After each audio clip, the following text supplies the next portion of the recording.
श्रीमद् भगवद गीता का चैप्टर 6 बात करता है ध्यान योग की, जहाँ पर श्री कृष्ण अर्जुन को ध्यान योग के बारे में बताते हैं, जिसमें कि आता है एक एकांत स्थान पर बैठना, अपने मन को कंट्रोल करने की कोशिश करना, अपनी इंद्रियों को कंट्रोल करना, परमात्मा के ऊपर अपना फोकस लगाना।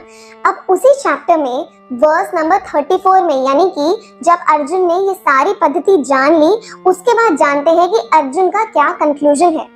तो चैप्टर 6 के वर्स नंबर 34 में अर्जुन कृष्ण को कहते हैं कि चंचलम ही मनः कृष्णा प्रमाथि बलभद्रम। अर्जुन कहते हैं कि हे कृष्ण, ये जो मन है ये इतना रेस्टलेस है, इतना चंचल है, इतना एजिटेटिंग है कि मुझे ऐसा लगता है, अर्जुन कहते हैं कि मुझे ऐसा लगता है कि मन को कंट्रोल करने से इजी तो हम एक बार को हवा यानी कि विंड को कंट्रोल कर लें, यानी कि मन को कंट्रोल करना विंड को कंट्रोल करने से भी ज्यादा मुश्किल है, इससे भी ज्यादा कठिन है। अब एक बात बताइए, क्या आप और मैं, हम सब मिलकर भी क्या हवा को कंट्रोल कर सकते हैं? जी नहीं। तो देखिए ये स्टेटमेंट कौन बोल रहे हैं? अर्जुन। अब अगर हम अर्जुन की बात करें तो अर्जुन का फोकस ऐसा है कि उनको केवल मछली की आंख दिखी थी, और जब स्वर्ग में वे अपने पिता इंद्र से मिलने गए थे और जब उर्वशी ने उनको एडवांसेस दिए थे तो उन्होंने उर्वशी को, जो कि स्वर्ग की सबसे सुंदर, सबसे आकर्षित, मोस्ट अट्रैक्टिव अप्सरा है, उनके एडवांसेस को भी क्या बोला कि आप तो मेरी माता के समान हैं। तो क्या हमारा मन ऐसा है? क्या ऑपोजिट जेंडर को देखकर हमें भी वो माता या पिता वाली फीलिंग आती है? नहीं, we normally get attracted to the opposite gender. लेकिन यहाँ अर्जुन ये पॉइंट बोल रहे हैं जो कि ऑलरेडी इतने उच्च कोटि के हैं, उनका जो मन है वो ऑलरेडी इतना स्थिर है, उनका कंट्रोल है माइंड पे, पर फिर भी अर्जुन बोलते हैं कि हे कृष्ण, एक बार को तो मैं विंड को भी कंट्रोल कर लूं, लेकिन मन को कंट्रोल करना बहुत मुश्किल है। तो क्या हम समझ पा रहे हैं इस विषय की गंभीरता को? हमें लगता है कि हम कोई भी इंस्टीट्यूट को ज्वाइन करेंगे, थोड़े बहुत कोर्सेज पढ़ेंगे और अपना मन हम कंट्रोल कर लेंगे, पर यहाँ पर one of the best warriors जो कि महाभारत में है, वो ये कह रहे हैं कि हे कृष्ण, मन को कंट्रोल करना इतना मुश्किल है क्योंकि मन इतना चंचल है, चंचलम ही मना कृष्णा। तो अगर अर्जुन ये स्टेटमेंट को बोल रहे हैं तो आपको और मुझे इस विषय को, इस टॉपिक को बहुत सीरियसनेस के साथ लेना पड़ेगा, क्योंकि हम लोग तो इस कैटेगरी में भी फॉल नहीं करते। तो ये था अर्जुन का कंक्लूजन, जो कि उन्होंने पूरी पद्धति जो कि श्री कृष्ण ने उन्हें बताई थी ध्यान योग के ऊपर, उसके बाद ये स्टेटमेंट बोली। अब देखते हैं श्री कृष्ण का इस पे क्या रिस्पॉन्स था। तो इसके अगले ही वर्स में, जो कि है चैप्टर नंबर 6 का वर्स नंबर या फिर श्लोक नंबर 35, उसके अंदर कृष्ण क्या कहते हैं? श्री भगवान उवाच असंशयं महाबाहो मनो दुर्निग्रहं चलम अभ्यासेन तु कौन्तेया वैराग्येण च गृह्यते। तो अब कौन बोलते हैं? श्री भगवान उवाच। श्री भगवान जो कि है श्री कृष्ण, अब उन्होंने कहा असंशयम महाबाहो, हे महाबाहो, हे सन ऑफ कुंती, हे अर्जुन, असंशयम, जो भी तुमने कहा उसमें कोई संशय, कोई डाउट नहीं है। मनो दुर्निग्रहम चलम, मन इतना चंचल है और उसको कंट्रोल करना बहुत मुश्किल है। तो यहाँ पर भगवान कृष्ण जो भी अर्जुन ने कहा उसको वैलिडेट करते हैं। हाँ अर्जुन, मैं समझता हूँ कि मन को कंट्रोल करना बहुत मुश्किल है, पर क्वेश्चन आता है, क्या ये इम्पॉसिबल है?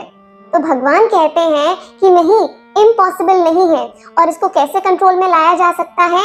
अभ्यासेन तु कौन्तेया, अभ्यास से हे कुंती पुत्र, और किससे? वैराग्येण च गृहम, अभ्यास और वैराग्य यानी कि प्रैक्टिस से और डिटैचमेंट से हम अपने मन को कंट्रोल में ला सकते हैं। अब बात करते हैं कि प्रैक्टिस का क्या मतलब है। क्या प्रैक्टिस का यही मतलब है कि जो भगवान ने अभी तक ध्यान योग में बताया कि आपको ये सब चीजें करनी है, एकांत में बैठना और अपनी इंद्रियों को कंट्रोल करना, परमात्मा पर फोकस करना, क्या इसको हम प्रैक्टिस बोलेंगे?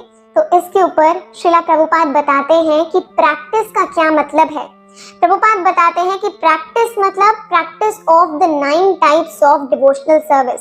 श्रीमद् भागवतम में जब हम नवदा भक्ति की बात करते हैं तो एक श्लोक आता है, उसमें वर्णन आता है कि श्रवणम कीर्तनम विष्णु स्मरणम पाद सेवनम अर्चनम दास्यम साख्यम आत्म निवेदनम।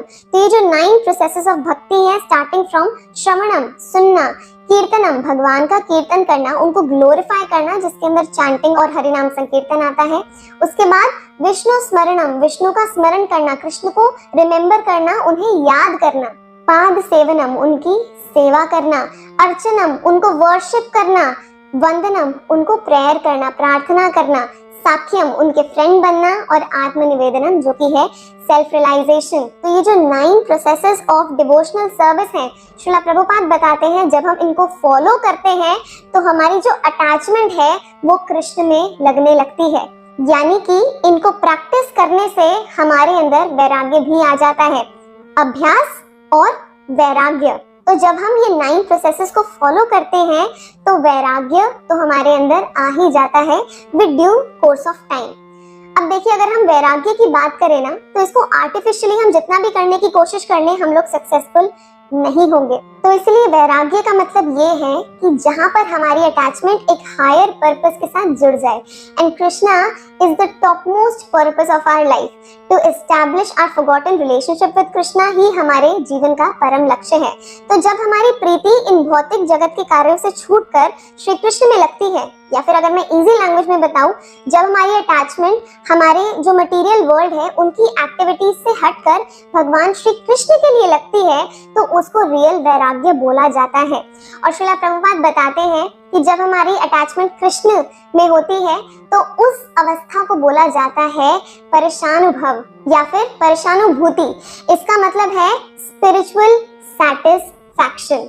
हम लोग इस जीवन में हैप्पीनेस की सर्च कर रहे हैं। हमें जो कुछ भी हम अपनी लाइफ में करते हैं उसका जो अल्टीमेट गोल है ना, वो खुश रहना है। फॉर एग्जाम्पल, अगर आप किसी से पूछें कि आप लाइफ में क्या करना चाहते हैं, और अगर वो बच्चा है तो वो बोलेगा मैं बड़े होकर डॉक्टर बनना चाहता हूँ, या एडवोकेट बनना चाहता हूँ, या फिर इंजीनियर बनना चाहता हूँ, या फिर स्टैंड अप कॉमेडियन बनना चाहता हूँ। अल्टीमेटली आप ऐसा क्यों करना चाहते हो? शायद उसका आंसर होगा कि मुझे इससे बहुत सारे पैसे मिलेंगे, मुझे इससे फेम मिलेगा, रिकॉग्निशन मिलेगी, या फिर पावर मिलेगी। अच्छा, तो आपको पैसा मिलेगा तो उससे क्या होगा? मैं बहुत बड़ा घर खरीदूंगा, मैं गाड़ियां लूंगा, लग्जरी कार्स लूंगा, मेरा बहुत लैविश लाइफस्टाइल होगा। तो उससे क्या होगा? अल्टीमेटली वो बोलेंगे कि इससे मुझे खुशी मिलेगी।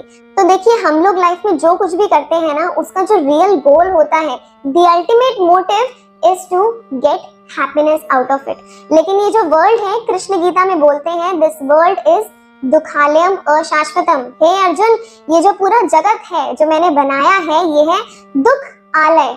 आलय का मतलब घर। जैसे लाइब्रेरी को हम हिंदी में बोलते हैं पुस्तकालय, इसी तरह से दुखों के घर को हम बोलते हैं दुख आलय, यानी कि दुखालय।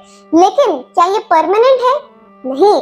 भगवान कहते हैं ये है दुखालयम अशाश्वतम।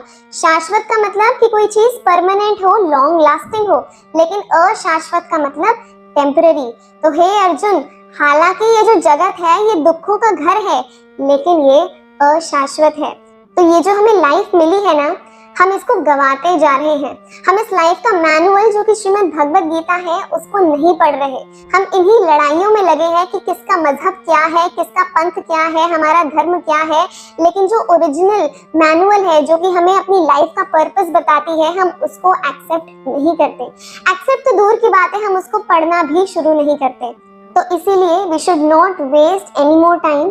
और जिस प्रकार से भगवान कृष्ण अर्जुन को भगवत गीता में बताते हैं कि अभ्यासेन तु कौन्तेय वैराग्येण च गृह्यते, अभ्यास से और वैराग्य से जब तक हम इन 9 डिवोशनल स्टेप्स की प्रैक्टिस नहीं करेंगे, वैराग्य आना बहुत मुश्किल है। और जो एक्सपर्ट ट्रीटमेंट श्री कृष्ण गीता में बताते हैं अपने माइंड को कंट्रोल करने का, वो ये 2 स्टेप्स हैं। तो हमें अपने माइंड में इन अ नटशेल क्या बातें याद रखनी है कि हमें जो नवदा भक्ति है उसके स्टेप्स को फॉलो करना है, उसको प्रैक्टिस करना है और भगवान से अपनी अटैचमेंट को जोड़ना है। इससे प्रैक्टिस भी होगी और वैराग्य भी आएगा, जिससे हम कभी ना कभी अपने मन को बिल्कुल कंट्रोल में कर पाएंगे। और